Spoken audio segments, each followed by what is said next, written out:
Je pense que Trump a exploré diverses alternatives. Déjà, ce cessez-le-feu pour Donald Trump, l'idée n'était pas juste de donner une seconde chance, une dernière chance de négociation.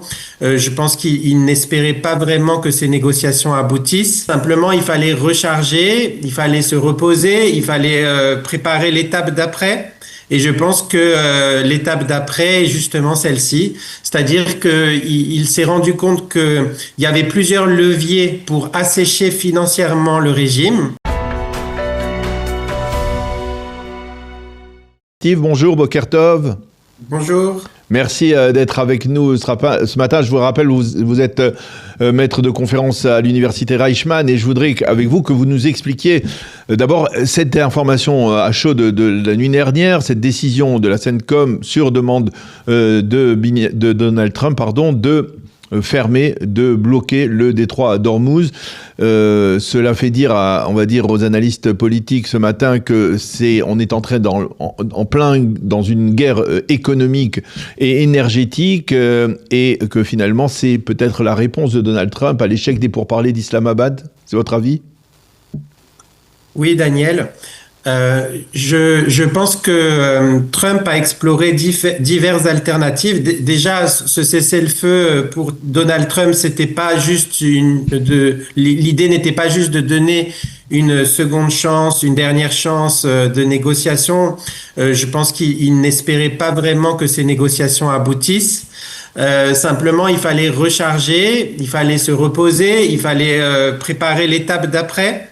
Et je pense que l'étape d'après est justement celle-ci, c'est-à-dire qu'il s'est rendu compte qu'il y avait plusieurs leviers pour assécher financièrement le régime, puisque maintenant c'est ça dont il est question, et que le levier du bombardement des centrales électriques et des champs ou des installations pétrolières n'était pas le meilleur. Pourquoi? Parce que une fois qu'on bombarde ça, la reconstruction prendrait des années, serait très coûteuse. Donc même si on avait un régime pro-occidental qui succédait à ce régime des mollahs, eh bien ça affecterait sa capacité de rebond en fait et de reconstruction. Donc en fait, ce serait quelque chose d'irréversible. Tandis qu'un blocus comme Trump est en train de le faire, c'est totalement réversible. Il suffit qu'il y ait un vrai changement de régime et immédiatement le blocus s'arrête. Donc, et ça a le même impact, c'est-à-dire que ça va couper l'Iran des ressources, à la fois à l'importation et à l'exportation. En même temps, ça va avoir un autre impact, c'est que ça va faire pression sur la Chine, qui est le principal destinataire aujourd'hui du pétrole iranien et qui est l'adversaire principal stratégique des États-Unis. Donc, il y a énormément d'avantages au niveau stratégique à jouer ce coup pour Donald Trump aujourd'hui. Ça ne fait pas monter le prix du pétrole? Ah si, si, oui. Il faut anticiper ça et que ça dure encore plusieurs semaines potentiellement. Parce que comme au Venezuela, c'est la même stratégie. C'est une stratégie d'étouffement, d'étranglement qui ne peut fonctionner que si elle est utilisée sur la durée. Donc, 1 semaine, 2 semaines, 3 semaines, je ne sais pas combien de temps ça peut durer, mais pendant ce temps-là, le pétrole va forcément monter puisque c'est tous les flux d'Ormuz qui sont bloqués, qui restent bloqués. Mais alors, pourquoi on a le sentiment que le président Trump nous sort à chaque fois une autre carte sans que ça soit véritablement programmé c'est-à-dire cette démarche, elle aurait pu être utilisée quasiment depuis le début de la guerre, non? Écoutez, moi, je pense que les objectifs des 40 premiers jours, c'était pas vraiment le même. C'est-à-dire qu'il fallait réduire ou anéantir la capacité balistique et nucléaire de l'Iran, ce qui a été fait. Là, on rentre dans autre chose. Il n'a pas réussi à faire débloquer le détroit d'Ormuz par la pression militaire ni par les négociations. Aujourd'hui, il essaye une troisième chose, qui est de faire le blocus de celui qui fait le blocus. C'est d'ailleurs une stratégie qui est recommandée par Sun Tzu dans son livre L'Art de la guerre. Et si ça échoue, il essaiera encore autre chose. Je pense pas que ça révèle une impréparation ou une instabilité de son humeur. Je pense qu'il écoute attentivement ses conseillers. Il voit l'échec ou la réussite de ses stratégies, des stratégies qu'il met en place, et il décide du coup d'après.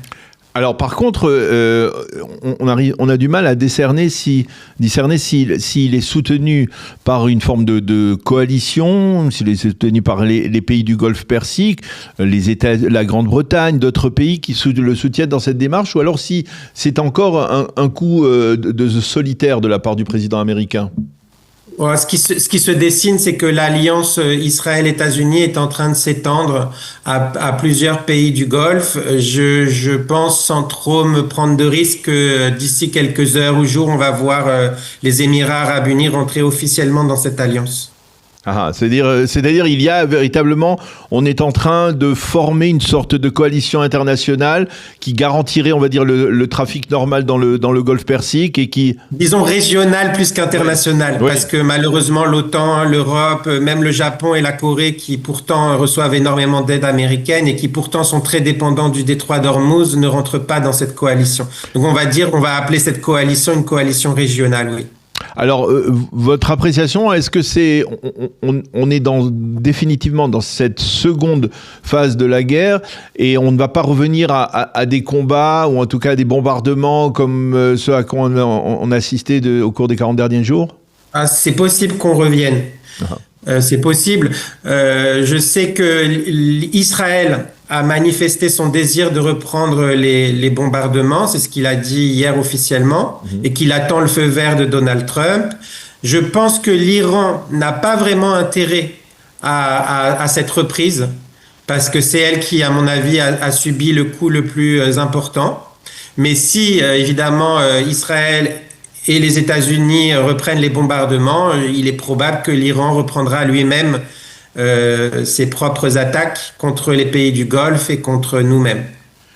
Et concrètement, pour ce qui est de l'autre front du Hezbollah, on voit que les Israéliens, on est à la veille apparemment de négociations aussi entre les Israéliens et les Libanais, dans l'absolu des négociations assez historiques qui vont se dérouler à Washington. Vous avez le sentiment que l'on peut parvenir à... C'est une question que j'ai trouvée dans la presse israélienne de ce matin. Est-ce qu'on va vers un simple accord de non-belligérance entre les deux pays, ou alors on est dans une conjoncture internationale qui peut permettre la signature d'un accord de paix véritable, plein et entier, entre Israël et le Liban ? Écoutez, je pense qu'il y a une convergence en tout cas d'intérêts entre Israël et le Liban, le gouvernement libanais, sur le désarmement du Hezbollah et son retrait forcé de toute la vie politique libanaise. Maintenant, est-ce que aujourd'hui les planètes sont alignées aujourd'hui, en ce moment même, pour que cet alignement d'intérêts aboutisse à un vrai accord de paix durable, etc. Je n'en suis pas sûr. Peut-être qu'il y a encore trop d'interférences, d'ingérence, d'influence aujourd'hui du Liban sur la vie politique libanaise pour que ça aboutisse aujourd'hui. Mais je suis très optimiste sur le fait que ça aboutira un jour. Oui. Parce que on voit que le discours des Libanais, il a changé on voit d'ailleurs dans la diaspora libanaise aussi, oui. En France, etc. On voit qu'il y a une sorte de consensus qui s'installe pour que le Hezbollah ne puisse pas avoir un joueur important. Oui. Si on fait un petit zoom out sur la région, vous avez le sentiment que l'on est en train de vivre presque au jour le jour des changements presque tectoniques dans le Moyen-Orient actuel ? Oui, tout à fait. En fait, le point clé que les Européens, à mon avis, ne voient absolument pas, et c'est une erreur tragique qu'ils sont en train de commettre, qui aura des conséquences pour l'avenir de l'Europe, c'est que le monde arabe ne perçoit plus le conflit ne perçoit plus finalement la situation politique de la région avec le même prisme qu'avant. Le prisme d'avant cette guerre, c'était que Israël et le conflit israélo-palestinien étaient le principal sujet. Donc, si vous voulez mobiliser la rue arabe ou mobiliser les gouvernements de la région avant, il fallait évoquer le conflit israélo-palestinien, etc. C'était ce qui intéressait, inquiétait, mobilisait, passionnait les gens. Depuis que cette guerre a commencé, et c'était l'année dernière en juin, finalement, le sujet principal n'est plus celui-là. Le sujet principal pour les pays arabes, c'est comment gérer cette menace iranienne. Et plus profondément, comment stopper cet impérialisme et cette ingérence iranienne dans les affaires intérieures de tous ses voisins jusqu'au Liban, pas seulement ses voisins directs. Et donc, avant la guerre, il y avait une sorte de voile ou de chape de plomb qui empêchait les gens de parler et de reconnaître même l'existence de ce problème. Depuis que cette chape s'est levée, et ça c'est la guerre des 12 jours qui l'a levée, vraiment. Finalement, la peur est en train de partir. Et tout le monde reconnaît que bien plus qu'Israël, la menace qui pèse sur eux, c'est cette ingérence iranienne qui détourne les ressources économiques, qui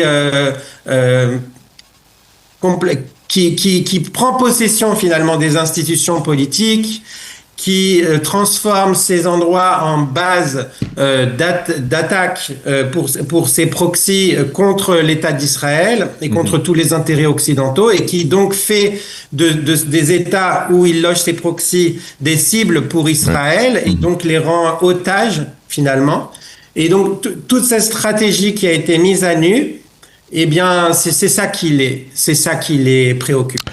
Quand vous écoutez, par exemple, vous écoutez des intervenants égyptiens, hein, des intervenants irakiens sur des chaînes arabes, comme Al Arabiya, financé par l'Arabie Saoudite. Aujourd'hui, ils vous disent, le principal ennemi n'est pas Israël, le principal ennemi c'est l'Iran, et il serait temps que le monde arabe sorte de ses ornières et voit la réalité en face.